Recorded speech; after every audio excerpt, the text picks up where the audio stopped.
تمام مجاہدین آزادی کے کارناموں کو اجاگر کیا جائے اور ان کو بیان کر دیا جائے، اور اسی طرح سے جنگ آزادی کیسے ہمیں حاصل ہوئی اس کو ان چند منٹوں میں بیان کرنا ایک امپوسیبل اور ناممکن بات ہے۔ پھر بھی سرے دست چند باتیں آپ حضرات کے سامنے پیش کرنے کی کوشش کرتا ہوں۔ محترم بزرگوں اور دوستو، آج سے 79 سال پہلے 1947 عیسوی کو ہمارا یہ دیش ہندوستان آزاد ہوا اور آزادی کے ترانے گائے جانے لگے۔ لیکن ایک بات سوچنا چاہیے کہ 1947 سے پہلے اور 1857 سے لے کر 1947 کے بیچ، بلکہ مورخین کا کہنا یہ ہے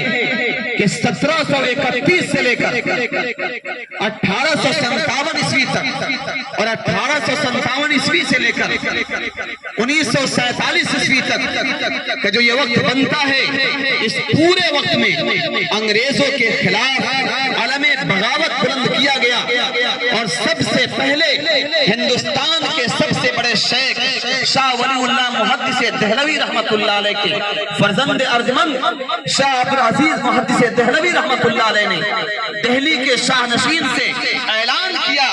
کہ یہ ملک غلام ہو چکا ہے، اب انگریزوں کے خلاف لڑنا اور ان کے خلاف جنگ کرنا فرض ہو چکا ہے۔ ہر بھارتی کے لیے، ہر ہندوستانی کے لیے یہ لازم ہے کہ اپنے سر پہ کفن باندھ لے، اور ان انگریزوں کو جو 7 سمندر پار کر کے ہمارے ملک میں بھکاری بن کے آئے، ہمیں سے ہماری زمین مانگی اور تجارت کے نام پر مانگی، اور ایسٹ انڈیا کمپنی قائم کر کے ہمارے ملک کو غلام بنانے کا خواب دیکھنے لگے، اب ان کا بھگانا فرض ہو چکا ہے۔ یہ اعلان کیا تھا؟ ایک برق بے اما تھا، ایک ایسی بجلی تھی، ایسی بجلی کا کڑک تھا کہ پورے ہندوستان میں آگ جیسے پھیل گیا، اور پھر جنگ آزادی کے متوالے پیدا ہونے لگے، اپنے سروں پہ کفن باندھنے لگے، اور جنگ کا سلسلہ شروع ہوا۔ سب سے پہلے بنگال کے اندر نواب سراج الدولہ کے ساتھ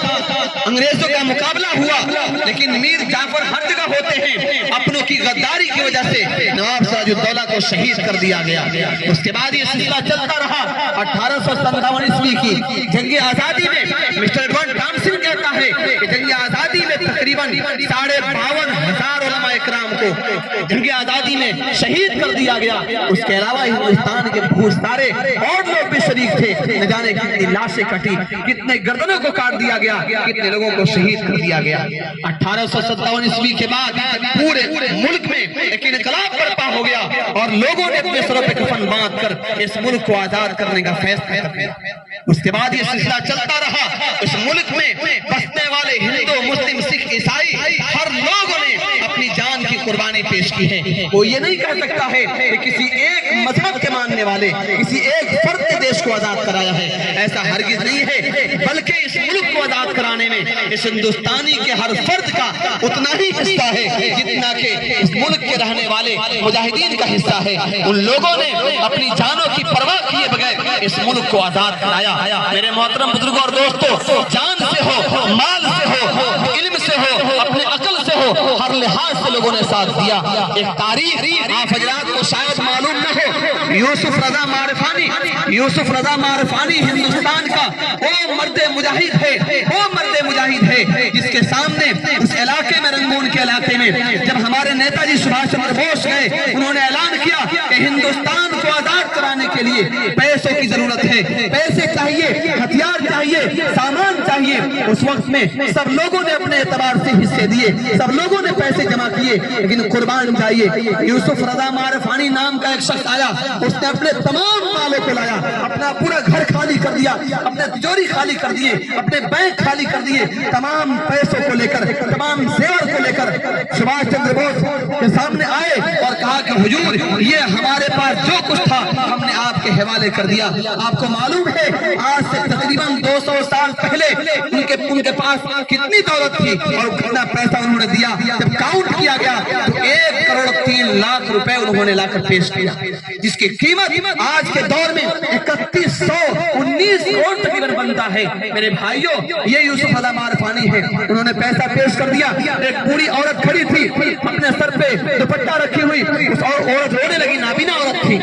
نیتا جی نے پوچھا اماں جی کیوں روتی ہے؟ اماں کہتی ہے کہ نیتا جی میں کیا کہوں، میرے پاس بھی اتنا پیسہ ہوتا تو میں آپ کے قدموں میں لا کر ڈال دیتی، میرے پاس یہ نہیں ہے۔ نیتا جی نے اس ماں کا ہاتھ پکڑا اور لوگوں کے سامنے لائے اور کہا اگر کسی نے بھارت ماتا کو نہیں دیکھا ہے تو ان کو دیکھ لے، ان کو دیکھ کر پتا چل جائے گا کہ بھارت ماتا کیا ہوتا ہے۔ جب سننا تھا کہ یوسف علیہ معرفانی نے کہا کہ دیکھیے نیتا جی اب میں نے جو کچھ تھا میں نے دے دیا، ایک جان بچی ہوئی ہے، مجھے وردی دیجیے، اس وردی کو پہن کر میں انگریزوں سے لڑتے ہوئے اپنی جان کا بلیدان دے دوں، اپنے جان کو قربان کر دوں۔ اور نیتا جی کے ساتھ وہ چلے گئے اور پھر لڑ کر انہوں نے اس ہندوستان میں ایک ایسی تاریخ رقم کی، سب سے پہلا ایوارڈ انہی کو ملا ہے ہندوستان میں، اس دیش کے لیے قربانی دینے والا۔ میرے محترم بزرگوں اور دوستوں، ہمارے پرکھوں کی تاریخ ہے، ان کی قربانیاں ہیں، ان کی اتنے قربانیاں ہیں کہ انسان بیان نہیں کر سکتا۔ میں ایک نام پیش کیا ہوں، ہزاروں نام ہیں انہوں نے جو دنیا کے گمنامی میں گم ہو گئے، لیکن انہوں نے اپنی جان کے پرواہ کیے بغیر، اپنے بچوں کے پرواہ کیے بغیر، اپنے کنبے کا پرواہ کیے بغیر اپنی جانوں کو قربان دے دی۔ آپ بطخ میاں کو دیکھ لیجئے، اپنے چمپارن ستیاگرہ کے موقع پر مہاتما گاندھی کو مہاتما گاندھی مہاتما نہیں ہوتے اگر بطخ میاں نہیں ہوتے، اگر بطخ میاں نے مہاتما گاندھی کی جان نہ بچائی ہوتی تو مہاتما گاندھی چلے گئے ہوتے۔ انگریزوں نے چپکے سے مہاتما گاندھی کے کھانے میں زہر ملوا دیا تھا اور انہوں نے بطخ میاں نے اپنے تمام بیٹوں کی قربانی دینا پسند کی، لیکن انہوں نے بتا دیا کہ نہیں آپ کے کھانے میں زہر ہے، انہوں نے تھالی کو مار کے گرا دیا اور اس طرح سے مہاتما گاندھی کی جان بچی، تبھی مہاتما گاندھی ہوئے۔ میرے بھائیوں ہماری ایک تاریخ ہے، آج کے نوجوان، آج کے اسکول پڑھنے والے بچے اپنے پرکھوں کی تاریخ بھی، اس لیے کسی شاعر نے کہا تھا لٹا دی ہم نے جو اسلاف سے میراث پائی تھی، لٹا دی ہم نے جو اسلاف سے میراث پائی تھی، سریا سے زمین پر آسمان نے ہم کو دے مارا۔ آج ہم رونا روتے ہیں، ہماری تاریخ کو یاد نہیں کرتا ہے، ہماری تاریخ کوئی نہیں بتاتا ہے۔ میرے بھائیوں اس گھر کو آگ لگ گئی گھر کی چراغ سے، ہم نے کہاں کوشش کیا، ہم نے کہاں یہ طے کیا کہ اپنے بچوں کو اپنے برکوں کی تاریخ یاد کرائیں گے، ان کو تاریخ پڑھائیں گے تاکہ ان کو معلوم ہو کہ مہاتما گاندھی کے شانہ بشانہ چلنے والے شیخ الہند کون تھے، شیخ الاسلام کون تھے، محمد علی جوہر کون تھے، عبد الرحمان سیہاروی کون تھے، یہ بڑے بڑے اکابرین جو اپنے زمانے کے اللہ کے ولی تھے، لیکن ہندوستان کو آزاد کرنے کے لیے اپنے سر پہ کفن باندھ لیا۔ وہ شیخ الاسلام حسین مدنی رحمت اللہ علیہ نے اس نے کہا تھا سرفروشی کی تمنا اب ہمارے دل میں ہے، سرفروشی کی تمنا اب ہمارے دل میں ہے، دیکھنا ہے زور کتنا بازوے قاتل میں ہے، لیے پھرتی ہے بلبل چونچ میں گل، لیے پھرتی ہے بلبل چونچ میں گل، شہید ناز کی تربت کہاں ہے۔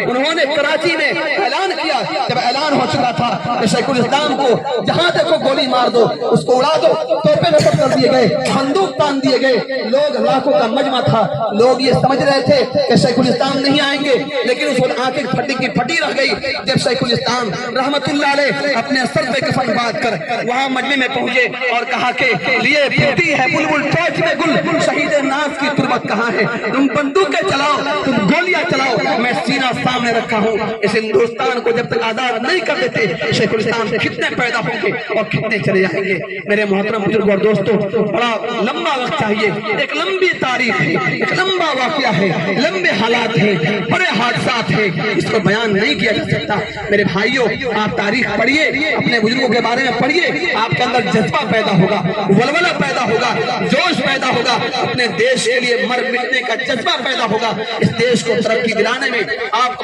آگے بڑھ کر حصہ لیں گے۔ اس لیے میرے محترم بزرگوں اور دوستوں یوم آزادی کے موقع پر ہمیں چاہیے کہ اپنے پرکھوں کو یاد کریں، ان کی قربانیوں کی یاد کریں۔ اسی طرح سے اس ملک کے باشندے بھگت سنگھ، مہاتما گاندھی، پنڈت جواہر لال نہرو اور نہ جانے کتنے شہیدوں نے، کتنے ویروں نے اپنی جانوں کی قربانی دی ہے، اپنے آپ کو بلیدان دیا ہے، اپنے آپ کو قربان کر دیا ہے، تب جا کر یہ دیش آزاد ہوا ہے۔ اس دیش کو آزادی ملے 79 سال ہو چکے ہیں، کیا ہم واقعی اس وقت میں بالکل سرکشت ہیں؟ اپنے دیش کو سرکشت کرنا ہے دشمنوں سے، اور جو لوگ اس ملک پر آنکھ اٹھائیں، نگاہ اٹھائیں، ان کی آنکھیں پھوڑ دینی ہے، ان کے پنجے توڑ دینے ہیں، ان کا پاؤں توڑ توڑ دینے ہیں، ان کو نست و نابود کر دینا ہے، یہی جذبہ ہونا چاہیے۔ اور ہندو مسلم سکھ عیسائی آپس میں اتحاد کے ساتھ اتفاق کے ساتھ رہیں گے، تبھی ہمارا ملک ترقی کرے گا، تبھی ہم آزاد رہیں گے، اور تبھی ہم جا کر ترقی کر پائیں گے، اس ملک کو آگے لے کر جائیں گے۔ اللہ تعالی ہمیں عمل کی توفیق عطا فرمائے اور اپنے پرکھوں کی زندگیوں کو، تاریخ کو یاد کر کے اپنے اندر جذبہ ولولہ پیدا کرنے کی اللہ توفیق عطا فرمائے۔ آنے والے ان نونہال بچوں کو بھی اپنے بزرگوں کے نقش قدم پہ چلانے کے لیے ہمیں وہی تربیت، وہی ٹریننگ دینی ہے۔ اللہ تعالیٰ قبول فرمائے۔ وآخر دعوانا الحمدللہ رب العالمین۔